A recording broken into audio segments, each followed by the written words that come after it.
Most AI agent framework comparisons are confusing because they compare on feature lists.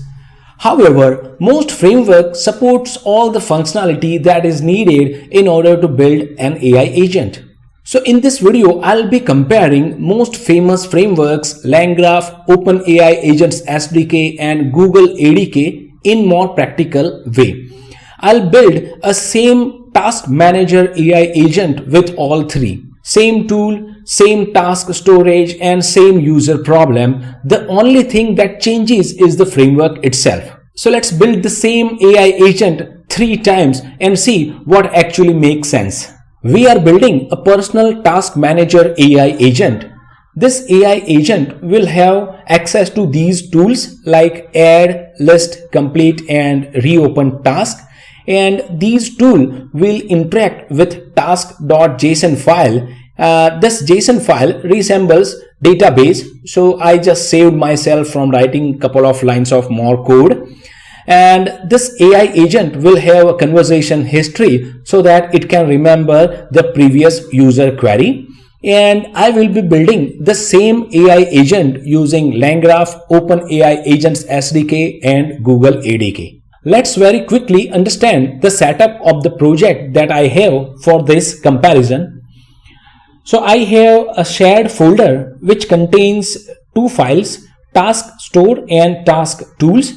This task store basically is a way to interact with this task.json file.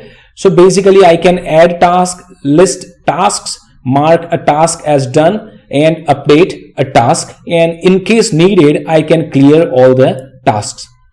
Then I have shared tools for all the 3 AI agent frameworks. Each tool is a kind of a function basically, like add task, list task, mark the task as done, update task and get today's plan. So basically it looks at the tasks and see what are needed be completed today and clear all tasks. So these 2 things are same for all the 3 AI agent frameworks, and we are building the same AI agent with all the 3 frameworks using these 2 shared file resources. I will be first running the task manager AI agent built using OpenAI Agents SDK. So let me run the code and I'll say add task by fruits. It will use add task tool, fill the appropriate arguments, and this is the tool output, and basically this is the agent's output based on the tool's output. I can then say list pending tasks. Again it will use this list task tool, fill the arguments, input arguments for the tool, and then this is the output from the tool, and here is the summary of the agent. And I can say mark by fruit as done, and it will mark that task as done. And obviously it is using mark task done tool, and these were the inputs and this is the output from the tool, and this is the agent's summary. So this is basic working of the AI agent built on top of OpenAI Agents SDK. I would like to very quickly show you a couple of things here. If I go to this main.py, which holds all the code for the AI agent using OpenAI Agents SDK, you will see that basically it imports all the functions from the shared task tools and create a wrapper function tool so that AI agent can understand that I can have access to this tool. So this is basically a wrapper, and I have this agent which has name, model, instructions and tools at its disposal. Finally, I have this while loop running. Whenever user sends an input, it adds into the conversation history, go to the AI agent and complete the run, and then shows the final result here. and then add all the items from the result into the conversation history for better conversation management. This OpenAI Agents SDK is the simplest form and the fastest way to build AI agent. It provides you all the things needed in order to build an AI agent and get started with very much ease. Now let me run the same AI agent using LangGraph framework. So I'll just run a command, and meanwhile I'll just go to this LangGraph main.py. Here we have all the logic for the AI agent, and this is going to surprise you for sure. Here I'll just say list my, let's say, pending tasks. This uses list tasks tool, fill the input argument, and whatever output given by the tool, AI agent basically summarizes that. Now if you see here in the main.py file built using LangGraph, we have again the same shared task tools, but here I need to do much more configuration, and I'll show you how. First, I need to create a tool plan pydantic model. Then I need to manage the state or the messages of the AI agent. Then I need to create a planner LLM and writer LLM. Then I have this planner prompt, separate planner prompt basically. Then this basic AI agent will have a plan mode, a clarify node, then response node, and execute tool node. So at every user's query, the AI agent basically plans what to do next, either to clarify or respond or execute a tool, and then based on the plan choice, it executes the node and move ahead into the conversation. And here you can see in execute tool node, I need to write all the if-else statements for all my tools. So basically when I add a new tool, I need to update the code as well. Previously in OpenAI Agents SDK, I just need to add line into the tools list and just add the tool. Finally, I have the summarize node as well. So whenever everything is done, it will use the summarize node to summarize the execution. And here how I build the graph of the LangGraph AI agent. So basically all the nodes, edges, conditional edges, and finally I compile it. And here is the while loop in order to continuously look into the user's query and generate the response.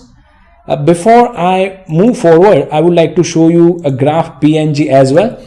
This shows the graph that has been built using LangGraph. So we have a starting point, then we have a planning node, which basically plans what to do, either to clarify with the user, respond to the user, or execute tool and summarize the execution of the tool. And then finally there is end node. If you have looked into the code, you surely understand that when you build an AI agent using LangGraph, you need to write more amount of code compared to other frameworks. So it comes with pros and cons. First, it gives you overall total control of the AI agent. On the other side, you need to write more code and understand the AI agent beforehand writing the code. Now let's look into the final framework, Google ADK. I'll first run the ADK AI agent, and when I say list my pending tasks, it basically runs the AI agent. And again, you can see here it uses the tool, fill in the arguments, and whatever output given by the tool call, it basically summarizes that. If we look into the code of Google ADK, then you will be surprised to see that the code is very minimal. Again, I have all the imports of the shared tools. Then this is the only thing that we need in order to build this AI agent. We just need to provide name, model, some description, instructions, and the supported tools for the AI agent. Now Google ADK internally manages the conversation. So if I show you the folder itself, you will see there is a .adk folder. It has sessions DB. So whenever you start a conversation with the AI agent, it creates and manages the memory of the AI agent.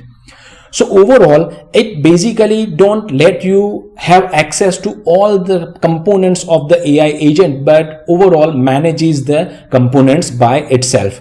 I would like to show you a couple of more things here. Let me clear the screen. I'll run a couple of more commands. When I say ADK web, it will create or basically launch a web interface like this. And I can, then select the agent. So basically it lists all the folders. So these are the folder in the root, but our agent resides in this Google ADK app. So when I click there, you will see we have a beautiful interface here, and I can say list my pending tasks. And when I hit enter, it will basically execute the list task tool and summarize the response, and we can see every action here. The third thing this has is API server. Yes, you heard it right. Google ADK has inbuilt API server. So when I run the command uv run ADK API server and hit enter, it will create API server on its own. And if I come here and show you the docs, so basically it is on top of fast API. So we have these docs, and you can see there are all the different methods in order to interact with the AI agent.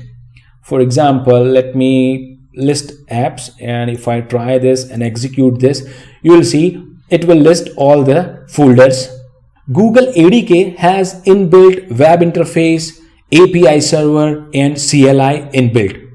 As I mentioned, in order to build something really production grade without any hassle, and if you want to stay on Gemini and GCP platform, then Google ADK would be a best choice. But on the other hand, it doesn't allow you to modify or control how the execution flows from one point to another point. It was a great experience building the same agent using all the three different frameworks.